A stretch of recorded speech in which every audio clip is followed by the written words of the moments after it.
My name is Emily, and I'm 29 years old.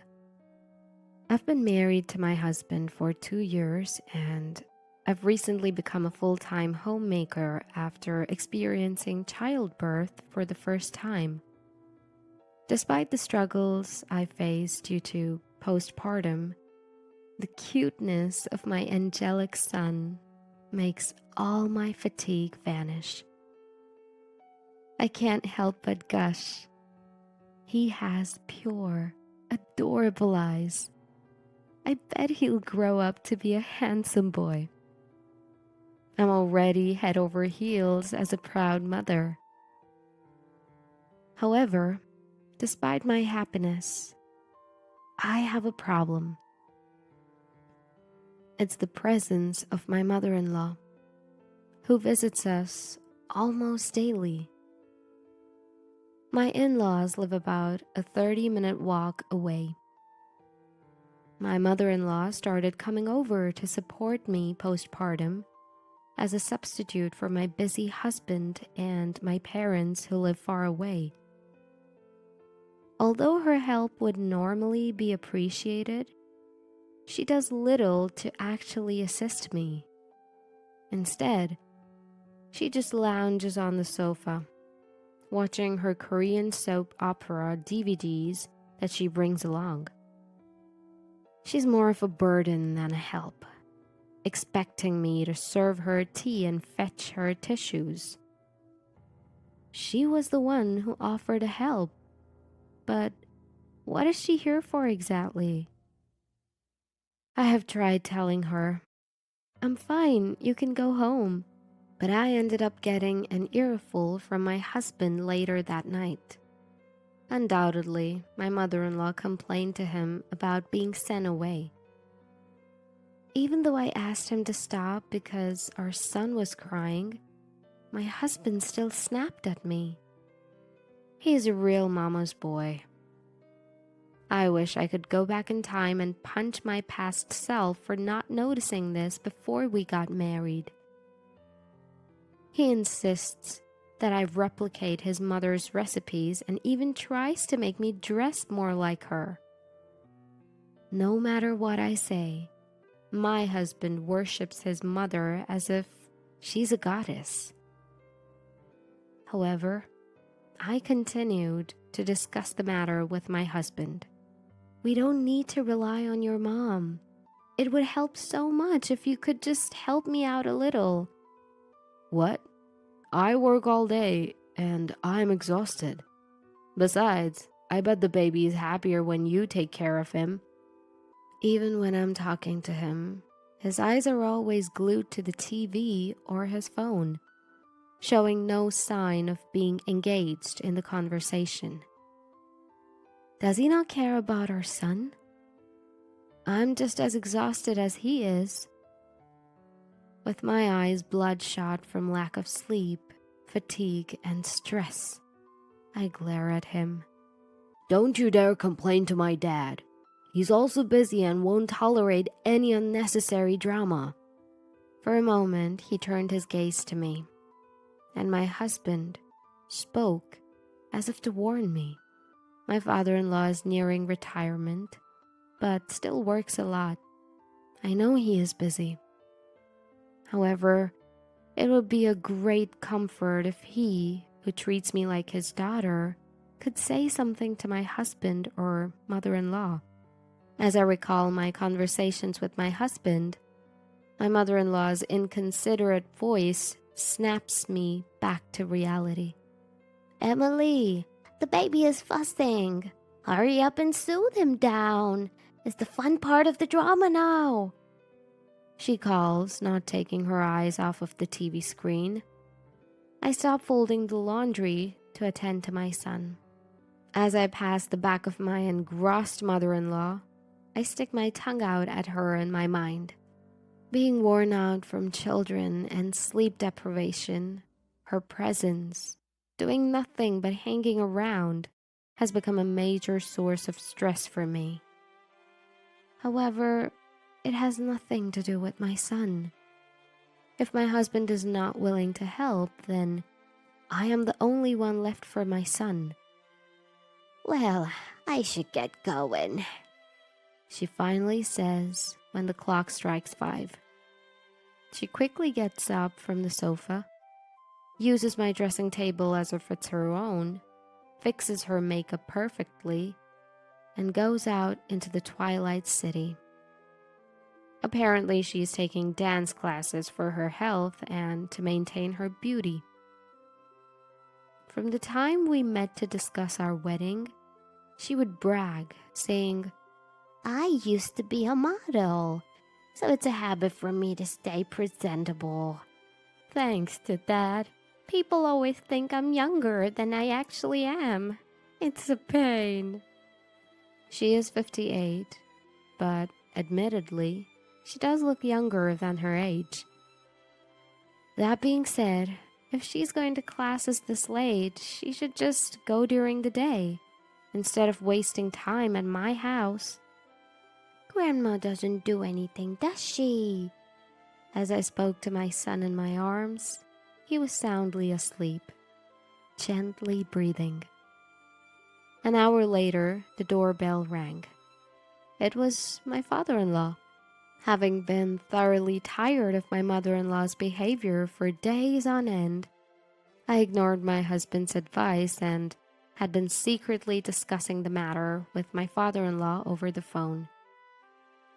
My father-in-law wanted to see his grandson's face, so he had made time out of his busy schedule to come and visit us. Looking at my sleeping son, my father-in-law, whose expression was softer than my husband's, chuckled. He is so adorable. So, she left in the evening today for her dance class without helping out the house again today? My father-in-law sighed as he looked around the mess in my house. Guessing from his response, it seemed he just found out about his wife attending dance classes. Seeing the state of my house, he must have realized that his wife really hadn't been helping out at all. My father-in-law bowed his head and apologized to me. "It's not your fault," I rushed to say, but he shook his head. My wife herself said she would support you, Emily. But this, I'll see to it that she doesn't come here from tomorrow. And I understand my son may not be much of a help. But if there's anything you need, let me know anytime."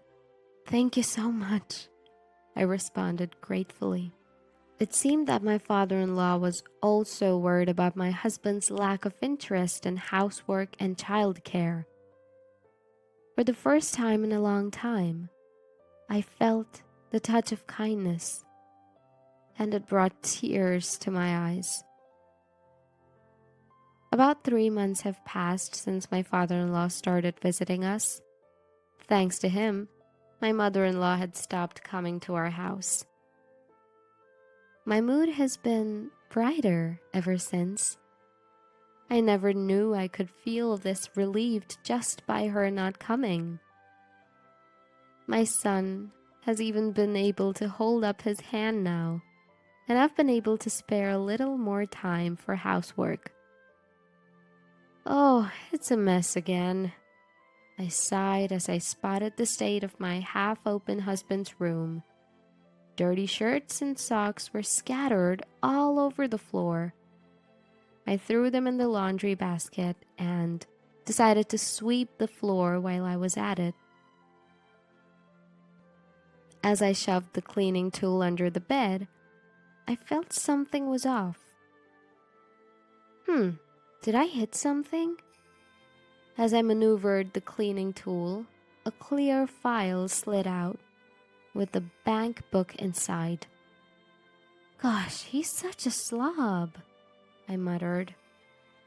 I picked up the bank book and set it on my husband's desk, and suddenly my breath hitched. I realized it was not my husband's bank book, but the one we'd set up for our son. Why was our son's bank book in my husband's room when I always kept it somewhere else? Currently, the only money in the account was the generous amount gifted from my parents and my father-in-law for the birth of our son. It was a considerable amount saved for our son's future. A sense of dread crept over me as I tentatively opened the bank book. All the money in it was withdrawn. Out of impulse, I opened my husband's desk drawer and pulled out his bank book. Even though I knew I shouldn't, I couldn't stop myself. Just as I thought, I muttered, opening my husband's bank book. I found that the entire bonus he'd just received was withdrawn. Moreover, the remaining balance was too low. My mind went blank. Even as I heard my son crying in distance, I was too stunned to rush to him as I usually would. A few hours later, when my husband came back from work, I confronted him. He was initially angry that I had entered his room and looked through his things, but eventually confessed. I was financially helping my mother. What? Why would you need to support your mother? And I can't believe you do something like this without telling me. You even dipped into our child's savings. This is not okay. My husband angrily thumped his desk as I confronted him. Look, I only help out because my mom said she was struggling, okay? She's probably got problems we know nothing about. Besides, it's my hard-earned money. If you have so many complaints, maybe we should just get a divorce, he grumbled. Our son, who had been gently snoring in his crib, woke up and started crying. My husband argued with me and disturbed our son's sleep. I hurried over to him and lifted him up in my arms. The money you earned? The money in the account was a generous gift from our parents for our son. You can't claim it. Both your dad and my parents gifted us thinking about our son's future. Don't you feel guilty at all? And I'd appreciate if you would stop mentioning divorce so thoughtlessly, I retorted, watching our son, now cradled in my arms and calming down from his tears. My husband snorted with a look of annoyance. Then he presented a sheet of paper on the desk. It was a divorce paper, and his section was already filled out. I was shocked, and my eyes widened in surprise. I wouldn't mind getting a divorce anytime, to be honest. But you wouldn't want to be struggling financially, burdened with a newborn baby, he said, seemingly thinking this would shut me up. My feelings started to recede at my husband's childish behavior. That's when I realized something. He had never once held our son. Seeing me silent, my husband laughed, almost as if he was certain of his upper hand. So from now on, please pay the living expenses from your own pocket, he added nonchalantly, tapping my shoulder before leaving the room. As the living room door closed, I sank to the floor, exhausted. Tears naturally flowed down my cheeks. My son, nestled in my arms, stretched out his little hand to me and giggled innocently. I had made up my mind. The next day, I submitted the paper he'd handed me to the city hall. Afterwards, I got on an Amtrak train. I left a note saying, "I'll submit the divorce papers and will be claiming alimony and reimbursement for the money you used, along with my wedding ring." I was concerned about taking our newborn baby outside, but he seemed intrigued by the new surroundings and was fortunately in a good mood. I braced myself to take extra care of his health. I was headed to my parents' house in Michigan. I only brought essentials for our son and had a few of my valuables, so I didn't have much luggage. My parents, having been informed the previous night, were ready to welcome us.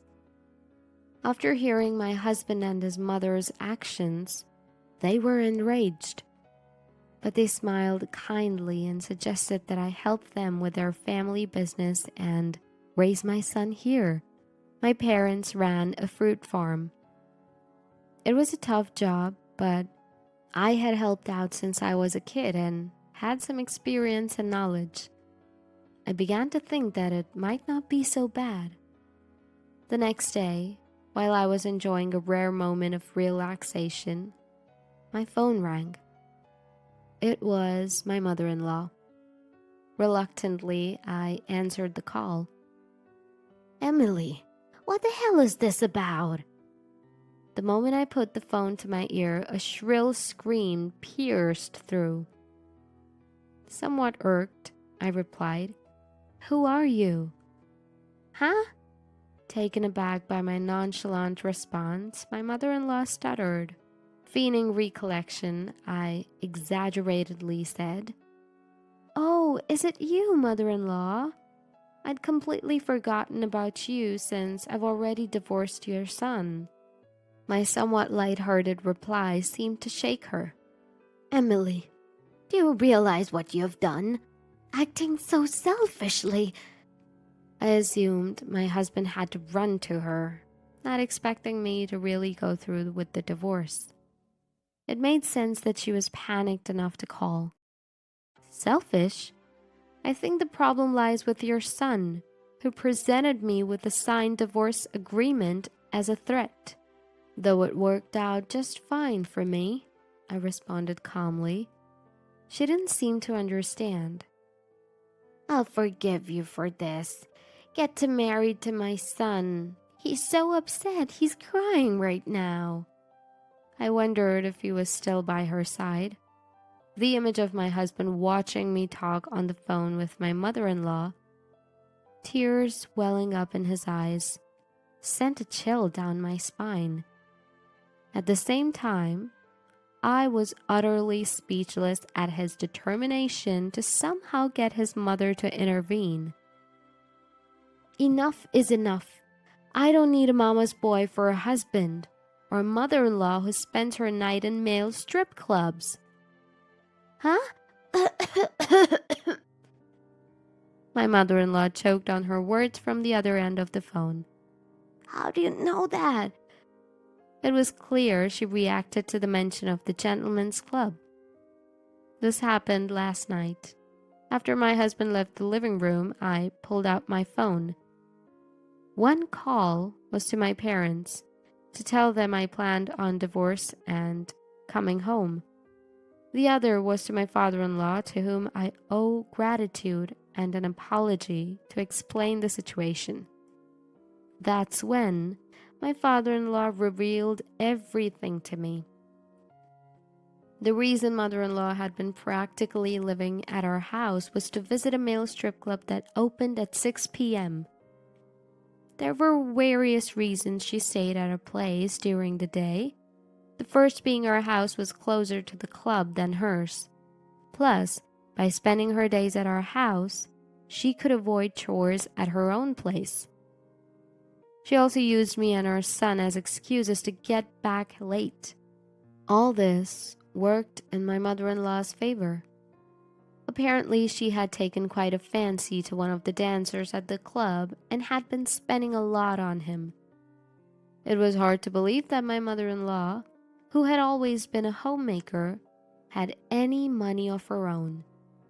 And she couldn't even drink alcohol because of her low intolerance. She had been withdrawing money from the bank account my father-in-law maintained, buying drinks for the dancers, while sipping sodas herself. My father-in-law had been suspicious of my mother-in-law after I asked about her. Despite being forbidden from coming to our house, my mother-in-law continued to find reasons to go out for a while. Realizing something was off, he followed her and discovered she had been a regular at a strip club. He was deeply shocked to find out about her escapades and the misses of his bank account. To think she'd even take money from her son and grandson. If only I'd found out sooner. I am deeply sorry, Emily. And to my grandson as well. The gravity of my father-in-law's guilt and apologies over the phone, having learned about our situation, was overwhelming. You lied to my husband for money because she didn't have enough to lavish on those entertainers, didn't you? My mother-in-law remained silent at my accusation. I could hear her husband's voice over the phone saying, "Mom, tell me that is all a lie." It seemed he had been listening after all. After a moment of silence, my mother-in-law erupted in anger. "Don't use such vulgar words like lavish. I'm just showing Chris my affection. He loves it when I visit him." Chris must be her favorite dancer's name. I sighed at my mother-in-law's pathetic outburst. The thought of my son's money being spent on her entertainment boiled my blood again. Neither my father-in-law nor I will let this slide. You better be ready, ma'am.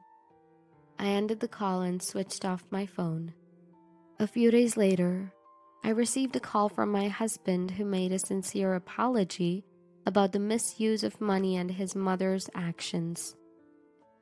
Regarding the divorce papers, he admitted that it was only on his mother's insistence, saying, "If she bothers you, just show her the divorce papers. She'll stop bothering you." And he wasn't serious about it. He was deeply regretful about being fooled by his mother, who he trusted unconditionally, and eventually driving us to divorce. He seemed to have finally woken up. "I'm truly sorry. I've transferred $20,000 into your account as a token of my remorse, including the misused money and for the inconveniences caused. I hope this shows my sincerity. Let's start over and create a happy family. I need you, Emily, just as much as you need me." His words made my skin crawl. Reconciliation is not an option. I only need my son. From now on, I'll need child support. We can discuss this further with our lawyers. I knew that the $20,000 was the money my father-in-law had lent my husband. It was the money saved for his retirement, separate from the account my mother-in-law had been spending from. From now on, my husband would have to work hard to repay his father and provide child support for our son. He'd also be under his father's surveillance. My husband, who believed I would be forgiving him, was in tears and apologizing. But it was too late. I said goodbye and ended the call and promptly blocked his contact. 2 months have passed since the discussion with my husband, facilitated by our lawyers, was completed. Right now, I'm assisting at my parents' orchard, while also dedicating myself to child rearing. After my divorce from my husband, I've continued to keep in touch with my father-in-law. Sometimes he comes over to see my son. Through conversations with my father-in-law, I learned that my mother-in-law had secretly accrued debt. My father-in-law, who had secretly been preparing for divorce, showed no mercy and kicked my mother-in-law out. Now it seems my ex-husband reluctantly took in his mother, and they're living together. Both my ex-husband and his mother are forced to work to repay the debts and are living under extreme poverty. As I look into my son's innocent eyes, I'm determined to raise him so he doesn't end up like his father or my mother-in-law. Liddy is just so cute. The voice becomes clear as the door opens, and at that name coming from Quimby's mouth, I froze. I wondered who it could be, but hearing that name confirmed it. The woman's voice was indeed my sister Liddy's. Quimby foolishly kept calling Liddy's name over and over. Shivering, I snapped to my senses. I realized I had to capture this scene on video. So, I firmly recorded the evidence on my smartphone and quietly left the spot. After a while, the two of them came out of the bedroom. Seeing me, they turned pale, and I said, "That's right, I sent the video of you two to Gabriel. Anyway, let's discuss what to do next among the four of us soon." At those words, Liddy's face turned even paler. "What? What do you mean?" "Just what it sounds like. I've got the video as evidence." "What have you done?" As I held up my smartphone, my sister became utterly frantic, and then she lunged at me. "My name is Linny, a 45-year-old housewife. I have twin boys who are in the 6th grade of elementary school. The kids are twins. I've heard that twins run in families, and indeed, I am a twin myself. I have a twin sister named Liddy. Being identical twins, we never really felt like sisters. Rather, we were more like rivals. Even if we weren't twins, it might have been the same, but I grew up always being compared to Liddy. Before long, I harbored a strong complex towards Liddy, and she, in turn, placed utmost importance on surpassing me. Liddy was always the cute and affable child. On the other hand, I was always the shy and reserved one. And because I was also a bit of an introvert, everyone's attention naturally gravitated towards Liddy whenever we met someone new. Even though we were rivals, I deeply adored Liddy. Her ever-smiling face and popularity were something I aspired to. But it seems Liddy didn't feel the same way. We used to play together a lot when we were in elementary school, but I was always stuck with the roles nobody wanted. "Linny is it!" When nobody wanted to be it in a game of tag, I was always the one forced into the role. Even when one of our friends suggested deciding by rock, paper, scissors, Liddy would pressure me, saying, "You want to do it, right, Linny?" Not wanting to be disliked by Liddy or left out, I had no choice but to agree. Liddy's manipulative behavior wasn't just limited to playtime. It was in 6th grade. We were deciding roles for a school play. We were going to perform Snow White, and I, not being much of an actress, hoped to be the narrator. But I caught a cold and had to miss school on the day of role assignments. "Linny wants to be the narrator. I'll tell the teacher for you." Liddy said she'd pass on my wishes, so I trusted her and felt relieved. However, when I returned to school after recovering, I was shocked to find out I had been cast as the lead role. "Why am I the lead?" I asked a friend in disbelief, and then came the unbelievable reply. "Liddy said you wanted to be the lead." "What? I didn't say that." "But it's already been decided." It seems that as we were entering puberty, no one wanted to take on the potentially embarrassing lead role of Snow White. So I, the quiet girl who was absent, was chosen. The teacher found it odd that I, usually so reserved, had expressed a desire to take the lead role. Did Linny really say that? The teacher had even checked with Liddy. "Truly, she wants to, but she's too shy to volunteer. Please, let this be an opportunity for Linny to shine." But Liddy recommended me as if it was all in my best interest. I cried, insisting I couldn't do it, and didn't want to. However, everyone else's roles had already been assigned. Chastised by teachers and parents alike, I somehow managed to pull through. Thanks to that effort, the play was a huge success. Teachers, parents, and friends all praised me. But amidst all this, only Liddy looked on displeased. Anyone could have done that. Getting all that praise for such a little thing is just silly. And so she began to openly resent me. That was the moment I truly felt Liddy's dislike. After that, she stopped inviting me to play. At first, it was painful, but once I realized I was no longer being forced into unpleasant roles, I made other friends and started enjoying myself. In middle school, many didn't even know Liddy and I were twins. We had become so distant, hardly speaking at school, and didn't look alike at all. We requested not to be in the same class, and I was enjoying my own life. But then, one day, as I was studying for high school entrance exams, Liddy approached me. Studying? Have you decided which high school you're applying to? Yeah, thinking of going for A high school. A high school was the newest and closest school to our house, boasting a competitive entrance difficulty. I had been working hard for 3 years because I really wanted to get into that school. But Liddy, unaware of my efforts, laughed when she heard my choice of high school. A high school?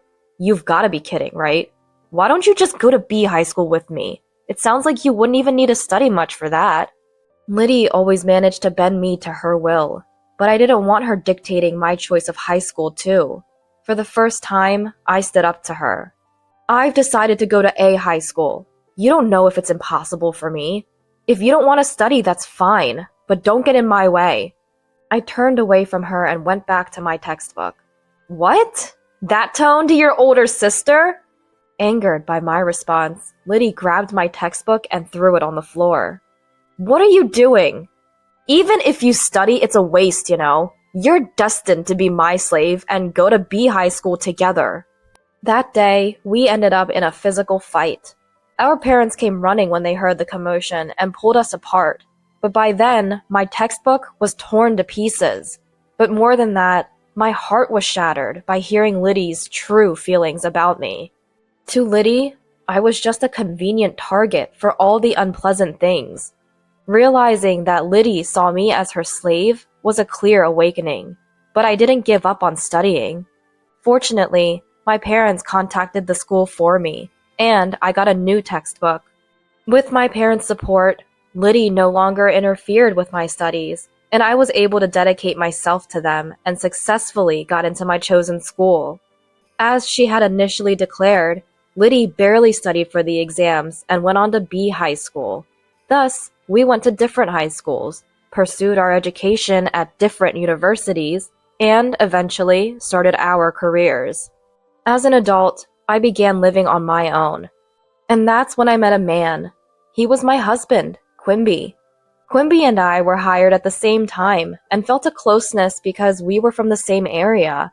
When he asked me out, I felt like I was dreaming. I actually like you, Linny. I'd be happy if you'd go out with me. Hearing those words made me incredibly happy. I had feelings for Quimby too, but I had never had the courage to admit such feelings openly. I wasn't pretty like Liddy, and having had almost no experience with love during my school days, I could hardly believe he felt the same way about me. I'd be happy to. Thank you. Being in a relationship for the first time made me feel overjoyed. Since we started dating, I've been doing my best to make him happy, cooking meals and preparing lunchboxes for him. Quimby started visiting my apartment more often, and we began a life almost like we were living together. Linny, I'll cook dinner tonight. But it wasn't just me doing things for him. Quimby was also very cooperative with household chores. Doing chores together was fun, and I began to think we could make a good married couple. 3 years into our relationship, we decided to get married. I was overjoyed and very happy about it, but there was one thing that worried me. You're a twin, right? I'd like to meet your sister. Quimby brought it up. During the 3 years we were dating, I had told him that I have a twin sister, but I had never introduced him to Liddy. I hadn't even told her about having a boyfriend. Since that big fight in middle school, there had been a deep rift between us. Yeah, that's right. But if we were getting married, it was inevitable that Liddy and Quimby would meet. The thought of how Liddy might scorn us made me anxious, but I knew I had to introduce them at some point. What? Married? Since when? And when I finally called Liddy, after a long time, she seemed surprised by my news and raised her voice. I had told my parents, but it seems Liddy hadn't heard about it yet. She sounded like this was news to her. Yeah, and I want to introduce Liddy to the man I'm going to marry. I'm busy, you know. Well, if you insist, I guess I could meet him. Liddy was as condescending as ever, so I asked her to make some time for us. Liddy hadn't changed since we were kids. I figured I had to be the adult and humble myself. We went back home to meet Liddy on her day off. Quimby suggested we all have a meal together with our parents, so we arranged to meet at a restaurant. And then, on the day, we went to the restaurant, but even when the time came, Liddy didn't show up. Liddy's late.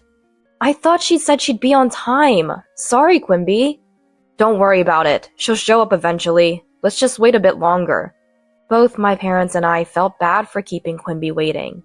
15 minutes past the scheduled time, Liddy showed up in a flashy dress. Sorry, did you wait? We did. What's with the outfit? Well, it's kind of like a meet and greet, right? Thought I should dress up.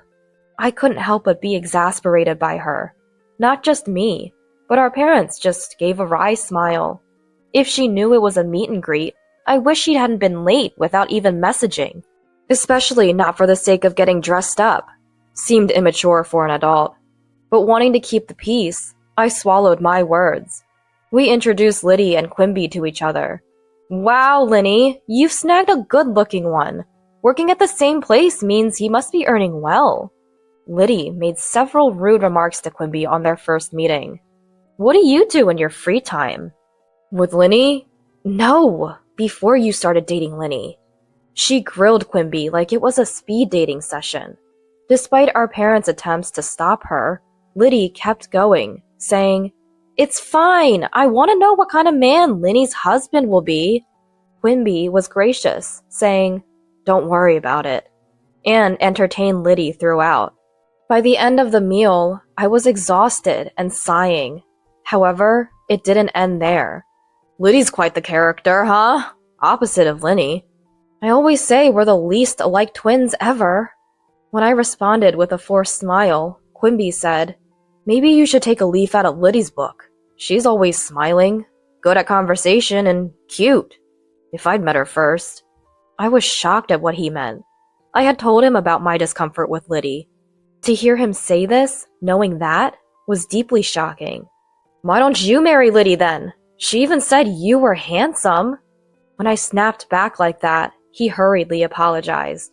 Sorry, it was just a joke. I'm glad I met Linny, and I don't have any special feelings for Liddy. Then you shouldn't say things that praise Liddy and put me down. It was a joke. Quimby apologized like that. I was shocked, but I wasn't going to call off our engagement over something like this. I just hoped he understood. Right after that, he said, But Liddy is a nice girl. It's not good to be jealous of your sister. Let's all get along as a family now. We're adults. Things are different than they were.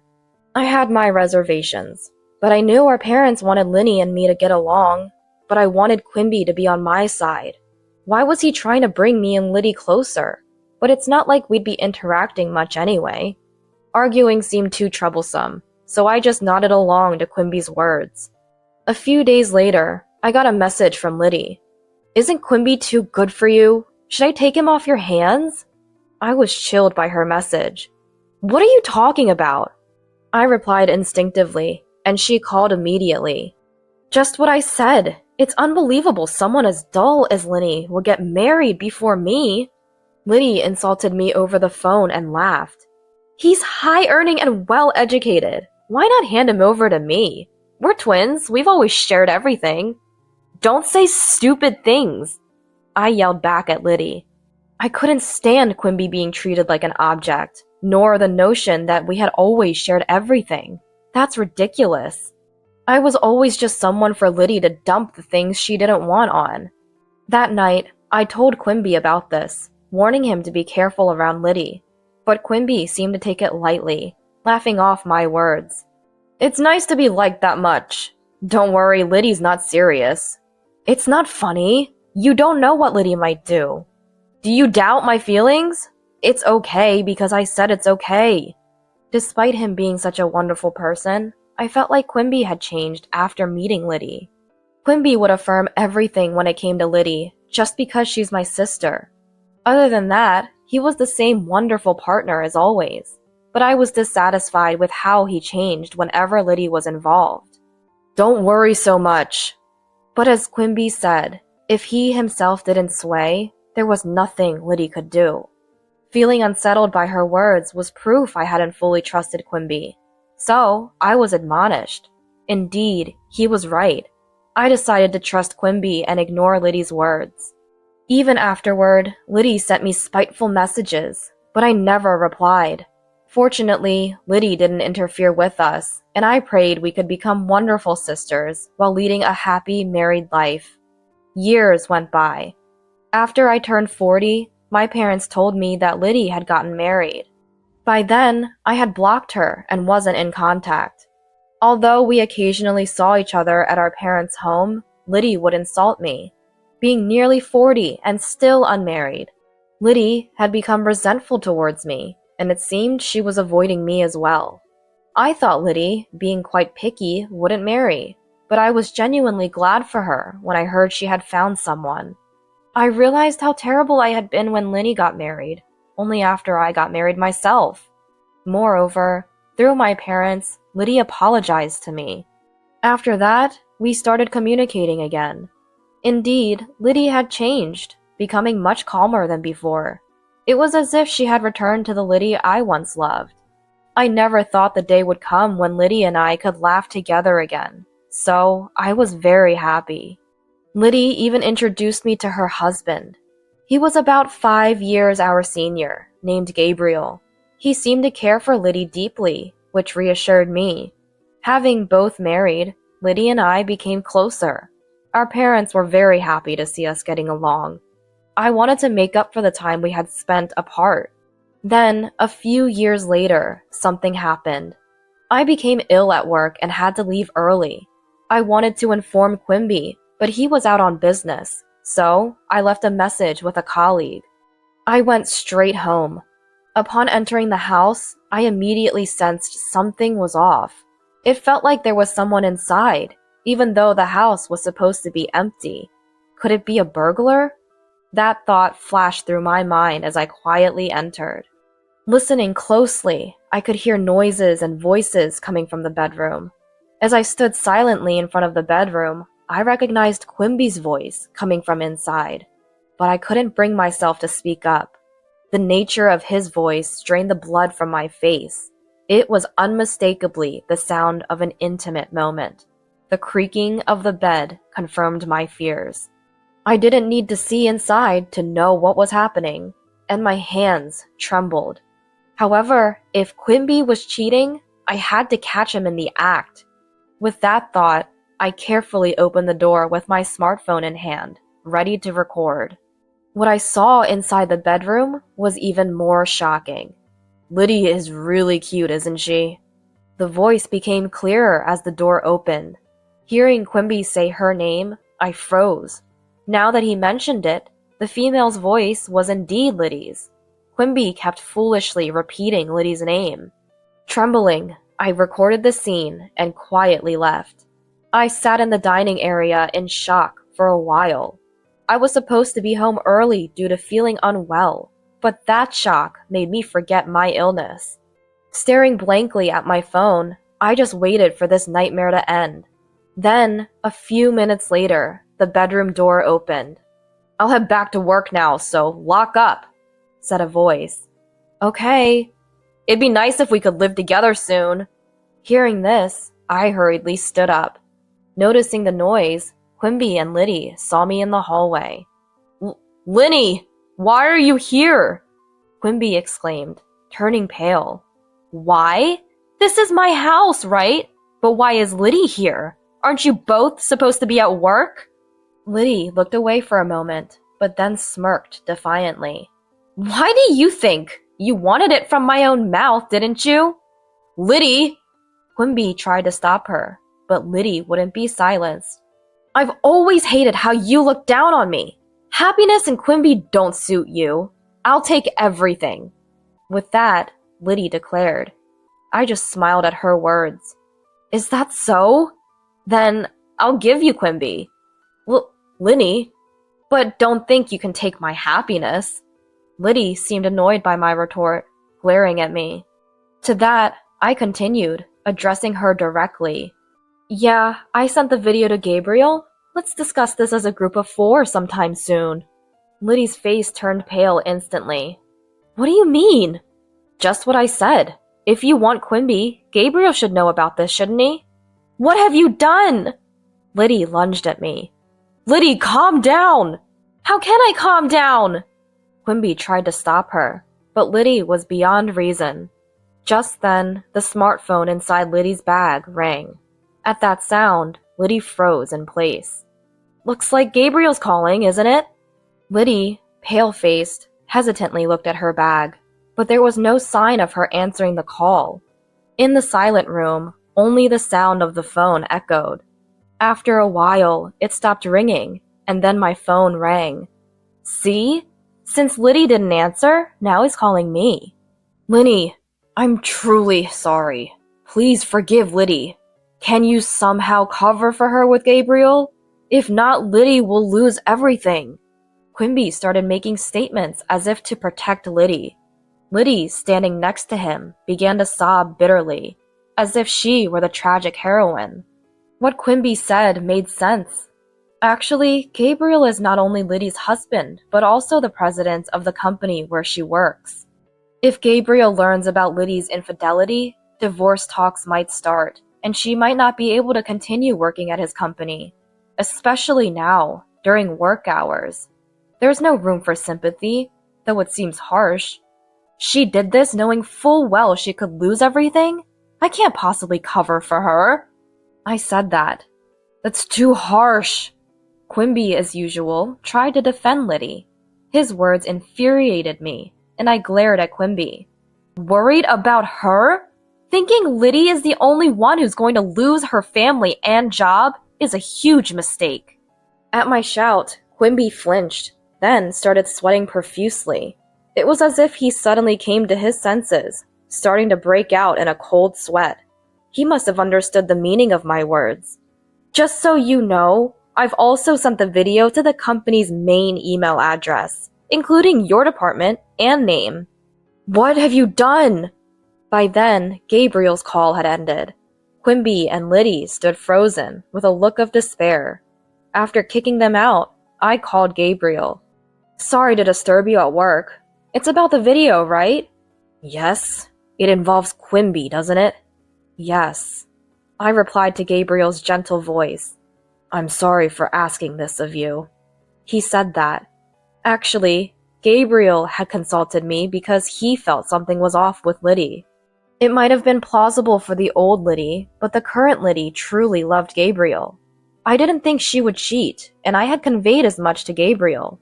But just in case, he had asked me to gather evidence if Liddy did something questionable. That's why I think I was able to film calmly. Please, don't apologize. I'm glad I could capture evidence of Quimby's infidelity. If you hadn't asked me, I probably wouldn't have thought to do so calmly. I told Gabriel. It would be a lie to say I wasn't shocked. It's shocking enough to discover an affair, let alone with one's own sister. I had every right to be angry. My sons will be home soon, so let's talk another time. I told Gabriel and hung up. Tears flowed endlessly, but for my sons and for my own future, I knew I had to be strong. That day, I went about my usual routines, and when the kids had settled down for the night, Quimby came home. Were you with Liddy? I asked him, and Quimby, clearly in a bad mood, snapped back at me. I got called into HR because of you. The decision on my punishment will come later. What are you going to do about this?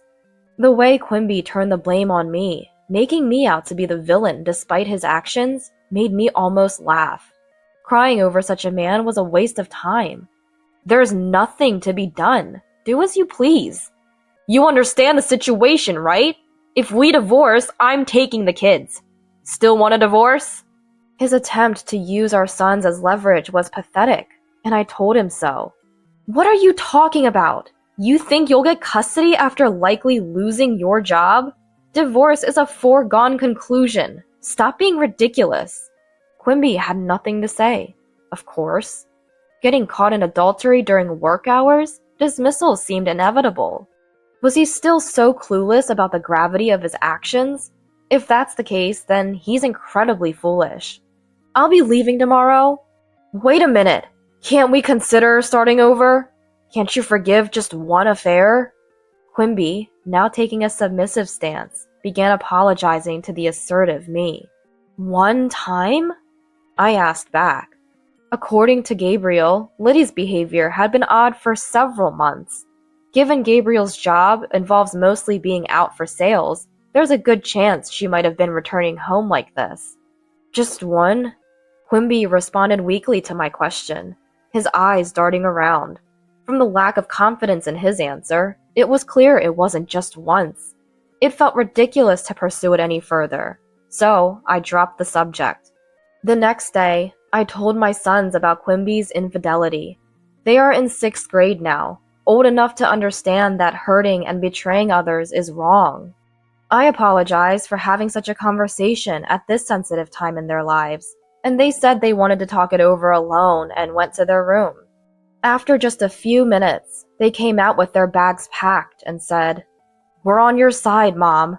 I couldn't help but cry. The boys laughed and comforted me as I apologized again. Then we went back to my parents' house. My parents were speechless when they heard about Liddy and Quimby's actions. Despite being happy that we had become close as sisters again, I felt sorry, but Mom apologized to me, crying. "Liddy hasn't changed after all. I'm sorry for always making you endure her." "Cut ties with both Liddy and Quimby. We will keep our distance from Liddy to the bare minimum," Dad said, and I felt relieved. From that day, I started commuting to work from my parents' home. Quimby, perhaps on suspension, didn't come to the office but called me multiple times instead. Ignoring him as I didn't have time to deal with it, he began to send messages day and night. "I love you, Linny. Let's live happily as a family of 4 again." I was insane. I was just deceived by that woman. "I don't know how to live without you, Linny." Perhaps these were what you'd call Romeo emails. I was almost fooled for a moment, but thanks to my sons laughing uproariously at those messages, I realized how ridiculous they were. However, I couldn't ignore him forever. Eventually, I had to meet him to sign the divorce papers. I made plans to meet Quimby at a cafe on my day off. Choosing to meet at a cafe instead of going home was Gabriel's advice. He said that being in a public place would help keep the conversation calm. When Gabriel and Liddy arrived at the cafe together, Liddy had become so thin in just a few days. She looked like a different person. She must have fallen out of favor with Gabriel. Serves her right. Now, both Liddy and Quimby, please sign the divorce papers. It seemed Liddy was also reluctant to divorce. To the two hesitating to sign, Quimby said, "It's a misunderstanding, Gabriel. It's your choice to divorce, but we won't." "Are you still saying that? My sons and I no longer consider you family," I retorted. I addressed Quimby's desperate attempts. Gabriel sighed deeply and said, "You could go to court, but it's clear you'll lose, considering the alimony and legal fees for the divorce trial. Can you afford it?" "Alimony for the divorce trial? Of course. You both betrayed your families. Liddy to me and Linny. Quimby, you'll have to pay us a proper settlement in the divorce trial." Liddy started trembling silently. Her silence and weight loss now made sense. "What am I supposed to do? I might be fired. How can I pay?" Quimby began to argue, pale-faced. "You did this to yourself. Besides, you owe child support for both kids. Right, Liddy?" At my words, Liddy flinched. "You wanted to live together, right? You're welcome to have the house." Ha! I laughed loudly. "And don't forget the mortgage payments!" Quimby was taken aback, probably having forgotten about the mortgage. Both sat sweating, pale, and silent in front of the divorce papers. Later, Gabriel introduced me to a lawyer, and I managed to claim alimony and legal fees, and finalized the divorce. Quimby, who had resisted divorce so much, proposed to Liddy immediately after our divorce was finalized. I knew he had liked Liddy from the start. When did their affair turn serious? Hearing this, I felt nothing but disdain. Meanwhile, Liddy, who had genuinely loved Gabriel, was abandoned, and eventually lost her job too. Why did she end up with Quimby, despite loving Gabriel so much? Remaining puzzled, I asked Gabriel about it. He hesitated before revealing. Actually, she started complaining about you a few months ago. Really? Complaining about how you, who are useless, got married and even have kids? It's extravagant, he explained. Could it really be because of that? I wondered. But considering Liddy's personality, it wasn't impossible. Yet, the thought that she went to such lengths just to set me up was horrifying. It was because I thought you might be in danger that I consulted Liddy, but I never imagined it would lead to this with Quimby. I'm truly sorry, Gabriel said apologetically. It's okay, it's over now. And Quimby is to blame for taking up Liddy's invitation as well. That concluded our conversation. Gabriel and I agreed to keep in touch for updates on the divorce compensation and legal consultations. According to him, the two burdened with a substantial amount of divorce compensation ended up marrying and living together. Liddy was abandoned by her parents and had nowhere else to go. It seemed she reluctantly accepted Quimby's proposal because she had no family left. From what the lawyer told me, Liddy couldn't accept that she ended up divorcing Gabriel and marrying Quimby, whom she didn't love, because of me. The lawyer mentioned getting hurled with abusive language every time he called her. While I felt sorry for the lawyer, he continued to support me firmly, perhaps because of Gabriel's presence, and I couldn't be more grateful. For a while, we'll still have to make calls to demand the divorce compensation, and it seems I'll continue to rely on their support. 5 years passed. The divorce compensation and child support were being paid on time, and my emotional wounds had largely healed. One day, after a long period of calm, the lawyer contacted me. Liddy says she has something to talk to you about. I refused. Knowing her, it would likely end up with her using me as a verbal punching bag for stress relief. I decided never to trust or forgive Liddy again, and asked the lawyer to convey my refusal. However, Liddy insisted it was urgent, and Quimby also requested a meeting on her behalf. Given their persistence, I reluctantly agreed. However, lacking the courage to meet them alone, I contacted Gabriel, feeling somewhat guilty for doing so after such a long time. He gladly agreed to accompany me, and so I met with them after a long while. Quimby and Liddy were sitting at the cafe with a solemn demeanor. When Liddy saw my face, she looked slightly relieved. "What's this about? Why did you call me here?" I asked, and Liddy said, "Actually, I've developed renal failure and need to undergo dialysis." I was taken aback. "It's your fault! No, both of your faults, that Liddy ended up like this. She couldn't sleep without drinking alcohol, and yet because of the divorce settlement payments, she had to work. Your actions have destroyed her health." Quimby angrily blamed us, but I thought it was their own doing. Gabriel seemed to agree, as he sighed and looked exasperated. "So what? I'm not reducing or refunding the divorce settlement. Be thankful I agreed to installments." I stood firm, and Liddy, crying, lowered her head. "I'll pay the divorce settlement. Please, I'm begging you. Give me a kidney." "What?" I exclaimed loudly at her outrageous request. "What are you talking about? There's no way I give it to you." When I refused, Quimby said, "You were born with a twin with Liddy for this reason. You have a duty to help her." "What are you talking about? Who has been pushing all the unpleasant things onto me? Did Liddy ever help me once in such situations?" "Don't talk about trivial matters. Liddy's life is at stake here," Quimby angrily retorted. Liddy began to cry and plead, apologizing. Quimby insulted me as heartless, pressuring me for the transplant as if threatening. At that moment, feeling as though I was being blamed, Gabriel spoke up. If she needs dialysis, then undergo dialysis. Do you understand how tough dialysis is? And do you understand how difficult a transplant is? Why should she risk her life for Liddy? Their words left them speechless. I felt relieved with Gabriel's support and caught my breath. Moreover, Liddy, you've repeatedly called Linny useless. Isn't it too convenient to ask for help only when you're in trouble? But that's... Liddy, you've destroyed Linny's happy life. Linny has no obligation to save your life. Liddy broke down crying, and Quimby was at a loss for words. Both of them must have thought that I would surely give them a kidney. If I had been alone, I might have been persuaded. Once again, Gabriel saved me. Take care then. Oh, and don't forget the transfer for this month's payment.